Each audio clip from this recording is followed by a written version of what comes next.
Baik, Assalamualaikum warahmatullahi wabarakatuh. Bismillah, alhamdulillah, wassalatu wassalamu ala rasulillah. La hawla wa la quwata illa billah amma ba'd. Alhamdulillah Bapak Ibu, kelas karyawan Style Akbar Surabaya. Kita bertemu lagi di sini dalam keadaan sehat walafiat. Dan salawat dan salam kita anugerahkan kepada junjungan kita Nabiullah Muhammad Rasulullah sallallahu alaihi wasallam.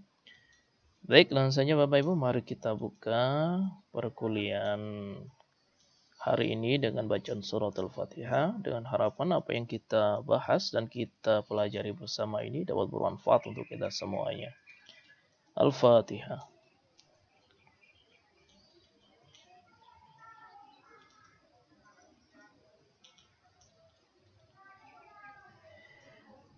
Baik Bapak Ibu, pada kesempatan hari ini kita akan memahami dan mengetahui berkaitan dengan pembelajaran dan asesmen dalam kurikulum Merdeka ya. Kemarin kita sudah mengetahui apa itu kurikulum Merdeka, bagaimana konsepnya, dan hal-hal substansial apa yang ada pada kurikulum Merdeka, serta perbedaannya dengan kurikulum 2013.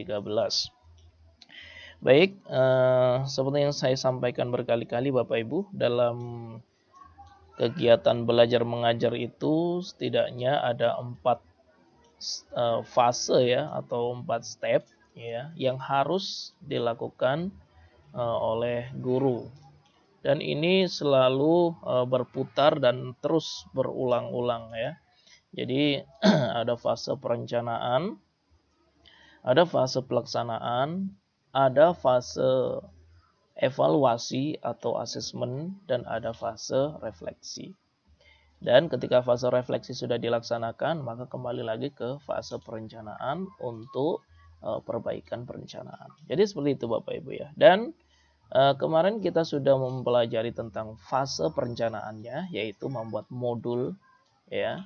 Kemudian yang saat ini akan kita pelajari adalah fase ketiga ya. Terus bagaimana dengan fase kedua? Fase kedua itu adalah refleksi dari fase pertama atau implementasi dari fase pertama, pelaksanaannya. Ketika fase pertama itu direncanakan secara matang, secara baik, ya, maka untuk fase kedua akan bisa dilakukan dengan baik juga. Oke, seperti itu ya Bapak Ibu. Dan fase ketiga ini adalah fase asesmen. Baik, untuk prinsip pembelajaran mungkin saya lewati ya. Nah, kita langsung ke prinsip asesmen. Ada beberapa prinsip asesmen Bapak Ibu. Mungkin ini bisa nanti Bapak Ibu baca ulang ya. Karena untuk materi ini akan saya share nanti di classroom. Yang pertama, asesmen merupakan bagian terpadu atau terintegrasi ya, atau tersambung dari proses pembelajaran. Jadi asesmen itu bagian dari proses pembelajaran ya Bapak Ibu. Kemudian memfasilitasi pembelajaran dan menyediakan informasi yang holistik sebagai umpan balik untuk guru, peserta didik, dan orang tua agar dapat memandu mereka dalam menentukan strategi pembelajaran selanjutnya. Jadi asesmen ini digunakan sebagai acuan untuk melakukan perbaikan dalam menentukan strategi atau perencanaan pembelajaran selanjutnya ya. Kemudian prinsip yang kedua, asesmen dirancang dan dilakukan sesuai dengan fungsi asesmen tersebut ya, dan dengan keleluasaan untuk menentukan teknik dan waktu pelaksanaan asesmen agar efektif mencapai tujuan pembelajaran Bapak Ibu. Yaitu keleluasaan menentukan teknik dan waktu pelaksanaan asesmen. Yang ketiga, asesmen dirancang secara adil, proporsional, valid, dan dapat dipercaya atau reliable untuk menjelaskan kemajuan belajar dan menentukan keputusan tentang langkah selanjutnya Bapak Ibu. Jadi asesmen itu harus dirancang secara adil ya Bapak Ibu. Jadi bukan hanya untuk siswa yang dengan level pengetahuan atau level kompetensi yang tinggi juga, tapi harus menyeluruh ya, supaya siswa dengan level kompetensi yang lebih rendah itu masih bisa berpotensi untuk memiliki nilai yang baik ya. Jadi ada fase-fase tertentu atau ada level-level yang harus dimasukkan di situ. Jadi bukan hanya level 1 doang kita mengikuti siswa dengan kemampuan level 1, enggak, tapi harus menyeluruh ya Bapak Ibu, harus menyeluruh supaya siswa dengan level kognitif yang rendah itu nanti bisa menyelesaikan soal-soal sesuai levelnya, kemudian dia juga terstimulasi untuk bisa menyelesaikan soal-soal dengan level-level yang lebih tinggi seperti itu ya. Kemudian laporan kemajuan belajar dan pencapaian peserta didik bersifat sederhana dan informatif, memberikan informasi yang bermanfaat tentang karakter dan kompetensi yang dicapai serta strategi tindak lanjutnya. Prinsip kelima, hasil asesmen digunakan oleh peserta didik, pendidik, tenaga kependidikan, dan orang tua sebagai bahan refleksi untuk meningkatkan mutu pembelajaran. Jadi asesmen ini intinya Bapak Ibu dalam prinsip asesmen ini yaitu bahwasanya asesmen ini dijadikan sebagai acuan ya untuk mengetahui kemampuan, mengetahui kompetensi, mengetahui ketercapaian pembelajaran siswa agar guru itu bisa melakukan tindak lanjut dari hasil asesmen tersebut.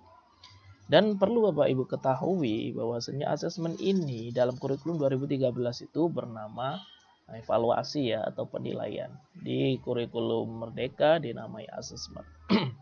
Sebenarnya secara prinsip itu nggak jauh beda Bapak Ibu ya. Cuman yang berbeda adalah dari segi istilah namanya saja seperti itu. Ya, saya ulangi lagi. Inti dari asesmen itu adalah sebagai acuan guru, orang tua ya untuk mengetahui kompetensi, kemampuan dan ketercapaian pembelajaran siswa untuk melakukan sebuah tindak lanjut dari hasil asesmen tersebut. Seperti itu.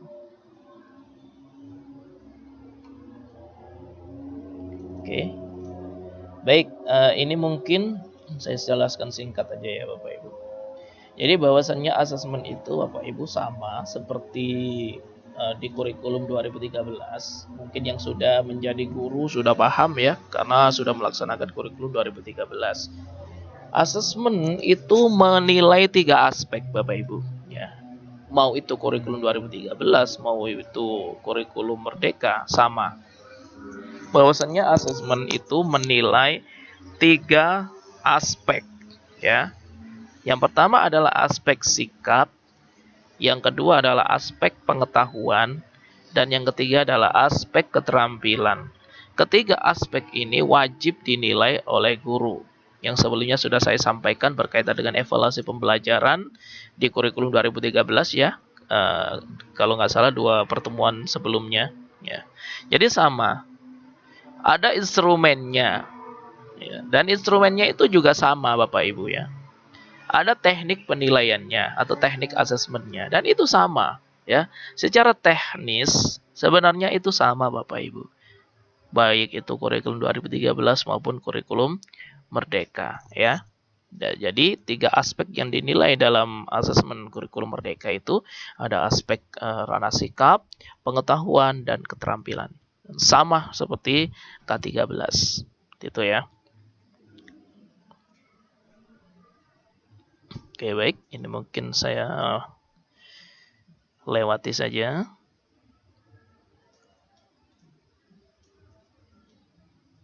Oke, paradigma assessment. Yang pertama Bapak Ibu, penerapan pola pikir bertumbuh.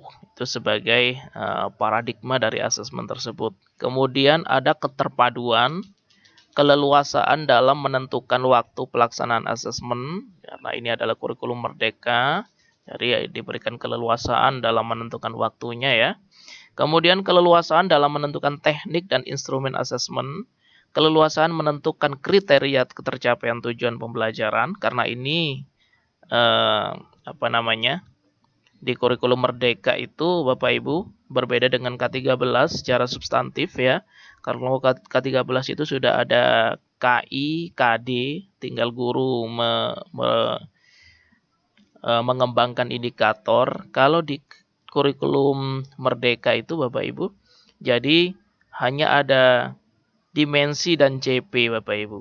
Sedangkan tujuan pembelajaran itu disusun oleh guru. Kemudian diatur ya pada alur tujuan pembelajaran.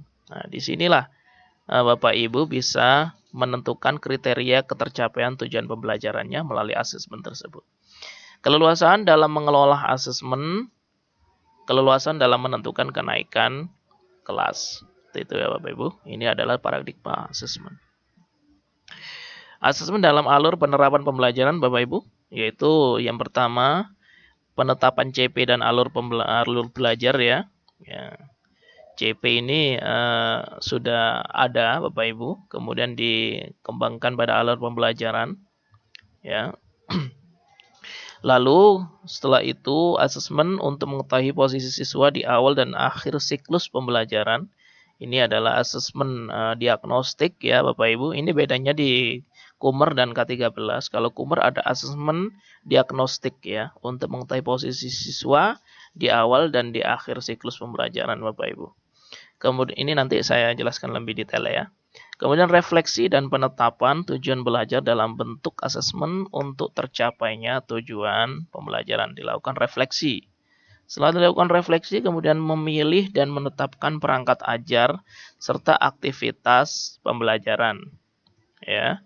Kemudian sosialisasi target belajar dan menyepakati keterlibatan orang tua atau komite pembelajaran. Nah, ini mungkin barangkali yang jarang dilakukan ya Bapak Ibu. Jadi di Kumer itu dalam asesmen itu melibatkan orang tua dan komite pembelajaran. Kemudian selanjutnya pelaksanaan pembelajaran dan asesmen untuk memonitor kemajuan belajar murid selama pembelajaran. Lalu hasilnya kembali ke sini lagi. Ya, seperti itu. Itu adalah alur penerapan pembelajaran dan asesmen.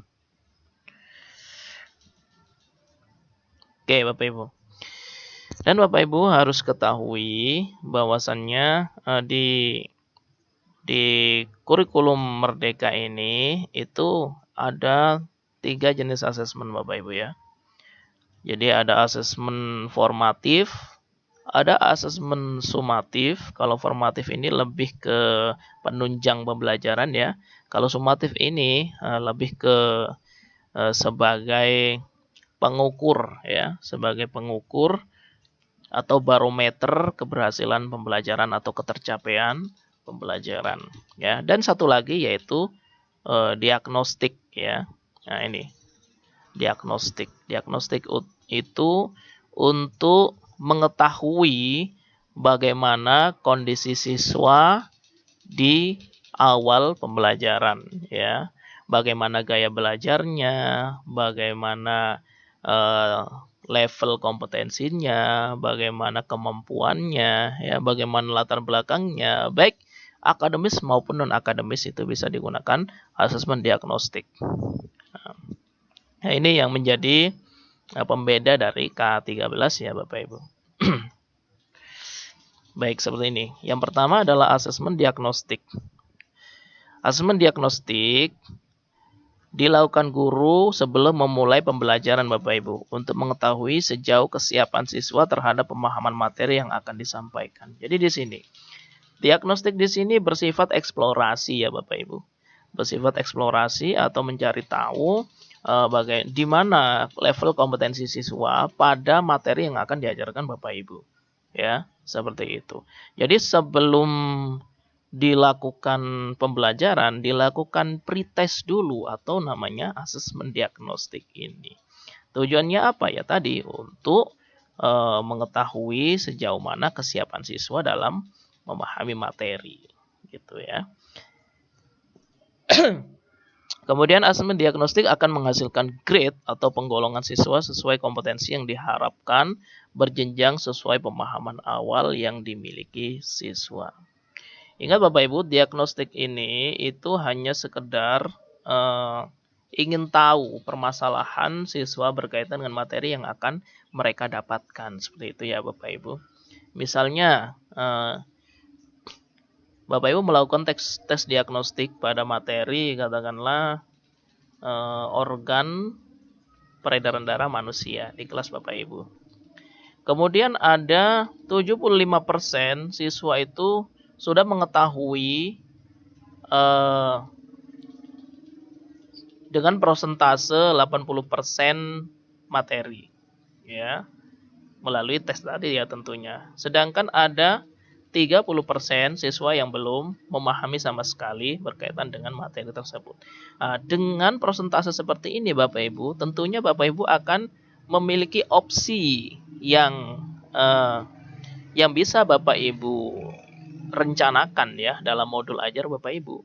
Ya, dengan siswa ya 70% yang sudah paham ini, tentunya Bapak Ibu akan bisa mengalokasikan waktu jauh lebih sedikit.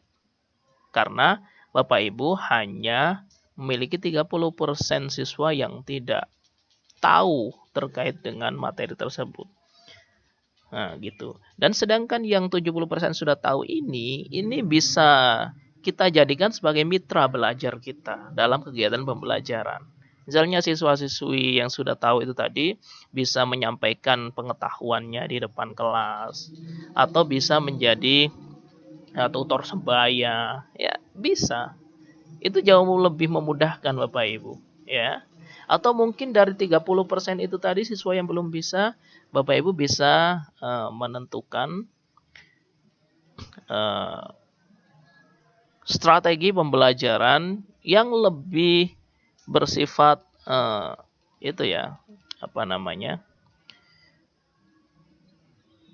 mendekati personalitas siswa, ya, person by person, seperti itu. Karena hanya sedikit, jadi intensitas kita dalam memberikan pemahaman berkaitan dengan materi itu hanya terfokus pada 30% siswa itu. Sedangkan 70% ini bisa kita berikan ruang kreasi atau bisa kita berikan pengembangan materi ya dari materi yang akan kita ajarkan. Jadi jauh lebih mudah, jauh lebih singkat untuk alokasi waktunya. Nah, itu Bapak Ibu gunanya tes diagnostik ya Bapak Ibu. Kemudian tujuan tes diagnostik ini ada dibagi dua Bapak Ibu, yaitu non-kognitif dan kognitif. Kognitif ini berkaitan dengan pengetahuan siswa, sedangkan non-kognitif ini berkaitan dengan latar belakang siswa. Bisa secara psikologi, ya, secara sosial emosi, dan lain sebagainya Bapak Ibu. Kita bisa melihat siswa dengan memberikan tes diagnostik, ya, bagaimana gaya belajarnya siswa, seperti apa emosional siswa, seperti apa latar belakang siswa, bagaimana aktivitas siswa selama di rumah, bagaimana kondisi keluarga siswa, bagaimana pola asuh keluarganya, bagaimana kondisi latar belakang ekonomi, ya, bagaimana kondisi latar belakang siswa, gaya belajarnya, karakteristiknya, bakatnya, minatnya, itu bisa kita ketahui melalui tes diagnostik ini Bapak Ibu. Dan ketika kita bisa mengetahui dan lebih mengenal siapa siswa kita secara personal ya, maka kita akan jauh lebih efektif dalam melaksanakan pembelajaran Bapak Ibu. Kebanyakan kita tidak mengetahui bagaimana karakteristik siswa kita, sehingga kita itu tidak bisa memberikan problem solving ketika ada 1-2 siswa yang memiliki permasalahan baik itu kognitif maupun non-kognitif, baik itu akademis maupun non-akademis. Ya, seperti itu Bapak Ibu. Jadi yang menjadi fokus kita atau guru biasanya itu pada kognitif. Yang penting anak itu bisa belajar, pinter, nilainya bagus, udah selesai. Padahal di balik itu ada hal-hal yang lain yang harus jadi perhatian kita juga. Misalnya siswa memiliki pola asuh orang tua, mendapatkan pola asuh orang tua yang kurang tepat, Bapak Ibu, ya. Yang kurang tepat ini akan sangat mempengaruhi kognitif siswa. Karena dia punya masalah keluarganya. Gitu loh, entah mendapatkan kekerasan verbal atau kekerasan fisik dan lain sebagainya. Ini kalau guru nggak peka, nggak tahu, nggak paham, serta nggak memberikan problem solving dari sini, sampai nanti kompetensi siswa atau potensi siswa ini tidak akan muncul, tidak akan keluar. Padahal sebenarnya siswa ini pinter atau siswa ini berkompeten, tapi karena bapak ibunya nggak paham tentang non teknis atau non kognitif, ya, atau non akademis, maka siswa ini sampai nanti akan menjadi siswa yang tidak kompeten karena kompetensinya terkubur dengan permasalahannya. Seperti itu ya Bapak Ibu. Bagaimana kita mengetahui? Yaitu dengan angket, ya, dengan angket. Nah, ini tes diagnostik ini bisa dengan angket kalau non kognitif, ya. Kalau kognitif itu ya dengan soal tentunya. Oke, baik, seperti itu ya Bapak Ibu. Ini yang membedakan dengan kurikulum Merdeka, kurikulum 2013. Bahwasanya di kurikulum Merdeka ada yang namanya asesmen diagnostik, ya, yang dilakukan sebelum pembelajaran dilakukan, ya, atau dilaksanakan. Apakah dulu nggak ada, Pak, di kurikulum Merdeka? Sebenarnya secara konsep itu nggak ada, ya, tes diagnostik di kurikulum 2013 itu secara konsep tidak ada, tapi secara pelaksanaan sebenarnya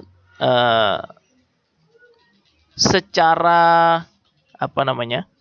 evaluasi sendiri sebenarnya tes diagnostik itu dari dulu sudah ada Bapak Ibu, ya, cuman tidak dijadikan salah satu bagian dari asesmen yang harus dilakukan dalam kegiatan pembelajaran. Berbeda dengan kurikulum Merdeka, ya. Itu dijadikan sebagai bagian dari asesmen pembelajaran. Itu ya Bapak Ibu. Oke, baik. Ini saya langkahi asesmen formatif, sumatif. Oke, baik. Tadi kita sudah tahu dengan asesmen diagnostik, ya. Sekarang kita asesmen formatif. Jadi asesmen formatif itu bertujuan untuk memberikan informasi atau umpan balik bagi peserta pendidik dan peserta didik untuk memperbaiki proses belajar, Bapak Ibu. Jadi asesmen formatif ini lebih untuk penunjang, Bapak Ibu, ya, lebih untuk penunjang, bukan sebagai pengukur ketercapaian. Berbeda dengan sumatif, Bapak Ibu. Sumatif ini dilakukan untuk memastikan ketercapaian keseluruhan tujuan pembelajaran. Nah, inilah sumatif ini biasanya dilakukan ketika ulangan harian, ya, atau sekarang namanya asesmen harian. Kemudian ulangan tengah semester atau sekarang namanya asesmen tengah semester, dan ulangan akhir semester atau sekarang asesmen akhir semester. Nah, ini Bapak Ibu yang dilakukan sumatif, ya. Keseluruhan dari ketercapaian itu akan diukur melalui asesmen sumatif, ya, melalui 3 tahap tadi, ulangan harian, ulangan tengah semester, dan ulangan akhir semester. Kalau formatif ini penunjang ketika kegiatan pembelajaran. Biasanya dilakukan guru sebagai penilaian hasil belajar, ya, hanya sekedar melihat saja bagaimana pemahaman siswa berkaitan materi yang sudah disampaikan. Seperti itu ya Bapak Ibu. Oke, ini tidak perlu. Nanti bisa dibaca sendiri, ya, untuk asesmen seperti ini.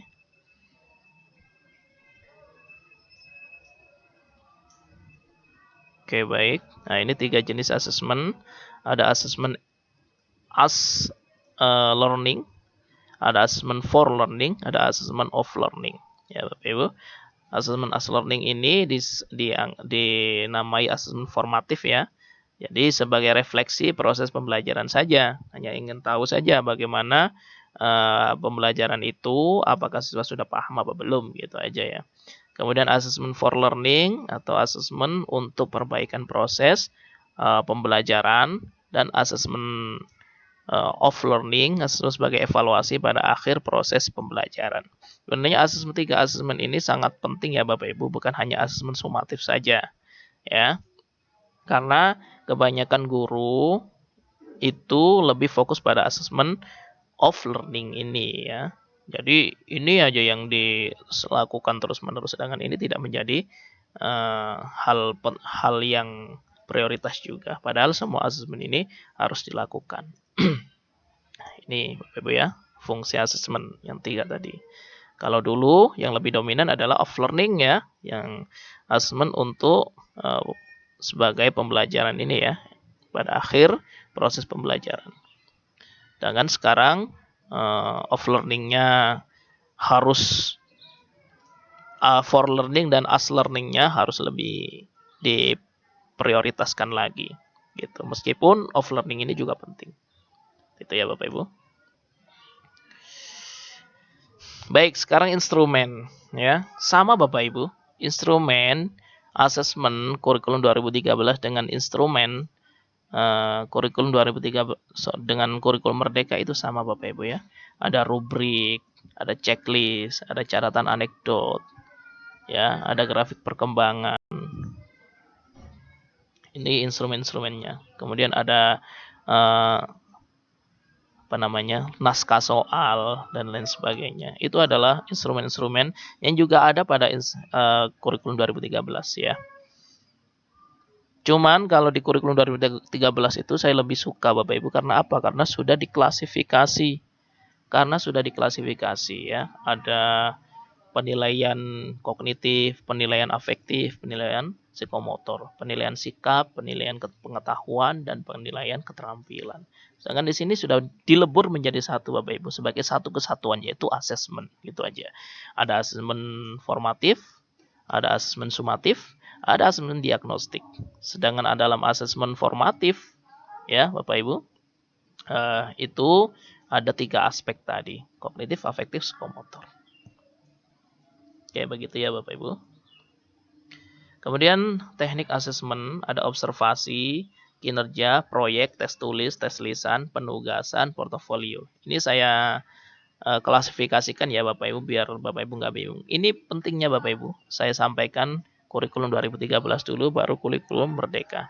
Karena di kurikulum 2013 bagusnya itu terkonsep secara sistematis ya, secara sistemik. Jadi ada klasifikasi yang ada pada kurikulum 2013 tersebut. Seperti ini, observasi. Observasi ini teknik asesmen yang dilakukan untuk menilai sikapnya siswa. Nah, ini masuk pada aspek afektif ya, Bapak Ibu.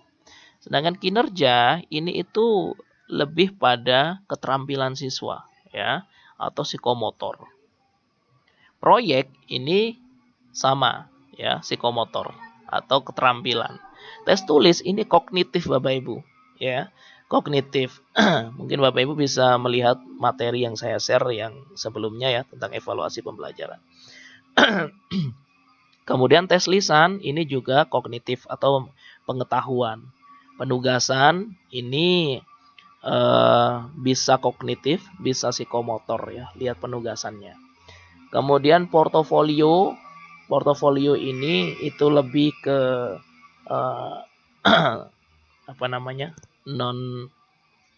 non kognitif ya Bapak Ibu.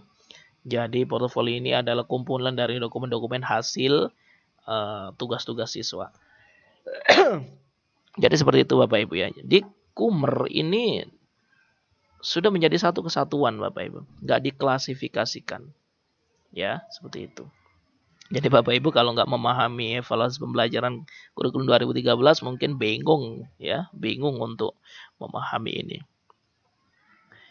Oke, baik. Bentuk asesmen formatif dan sumatif tidak tertulis, ya ada diskusi kelas, drama, produk, presentasi, tes lisan. Ya. Dan ini sesuai dengan aspeknya, kan ini adalah aspek sikap, aspek keterampilan, Ini aspek kognitif atau pengetahuan. Nah, ini pentingnya mengetahui dari kurikulum 2013 Bapak Ibu ya. Biar Bapak Ibu tuh nggak bingung. Karena ini sudah tidak diklasifikasi lagi. Sudah menjadi integrasi ya. Nah, kemudian ini refleksi, poster, esai, jurnal, tes tulis. Dia adalah asesmen formatif sumatif yang tertulis Bapak Ibu ya. Yang teks ya, yang tertulis. Bisa berupa refleksi, berupa poster, berupa esai ya. Tentunya esai ini masuk pada bisa penugasan ya Bapak Ibu, bisa tes tulis juga. Tes tulis juga ada esai ya. Kemudian jurnal dan tes tulis. Ini Bapak Ibu ya. Jadi sudah tidak ada klasifikasi lagi. Oke, untuk menentukan ketercapaian tujuan pembelajaran sama kayak ke-13, ada deskripsi, rubrik, dan skala atau interval nilai. Sama ya Bapak Ibu, nggak ada bedanya. Baik, ini yang contoh-contoh saja. Ini ada contoh-contoh saja yang bisa Bapak Ibu baca nanti. Oke, cukup ya. Ini adalah bentuk rapor ya. Sebenarnya kalau Bapak Ibu ngajar di Surabaya, itu sudah rapornya sudah nggak rapor manual ya. Jadi rapornya sudah rapor rapor otomatis ya, atau rapor online ya. Jadi sudah tidak tertulis kayak dulu lagi. Kalau Bapak Ibu ngajar di Surabaya mungkin lebih mudah lagi untuk pelaporan ya. Jadi Bapak Ibu cukup upload atau menginput nilai-nilai yang sudah Bapak Ibu rekap selama 1 semester. Itu aja, tinggal diupload nilai akhirnya, sudah akan mendeskripsikan sendiri. Jadi bukan Bapak Ibu yang mendeskripsikan, tapi sistem yang mendeskripsikan. Itu ya. Oke, cukup Bapak Ibu. Bapak Ibu kalau ada pertanyaan bisa ditanyakan di kolom komentar ya. Silakan ditanyakan di situ. Nanti akan saya jawab. Baik Bapak Ibu, ini materinya juga akan saya share. Bapak Ibu baca lagi, Bapak Ibu pahami lagi, atau barangkali saya terlalu cepat untuk menjelaskannya. Cukup Bapak Ibu ya, semoga bermanfaat untuk pertemuan hari ini. Dan semoga bisa memberikan pemahaman Bapak Ibu dalam meningkatkan kemampuan evaluasi atau asesmen pembelajaran Bapak Ibu. Terima kasih. Kita akhiri dengan doa kafaratul majelis. Subhanakallahumma wa bihamdika asyhadu an la ilaha illa anta astaghfiruka wa atubu ilaik. Wassalamualaikum warahmatullahi wabarakatuh.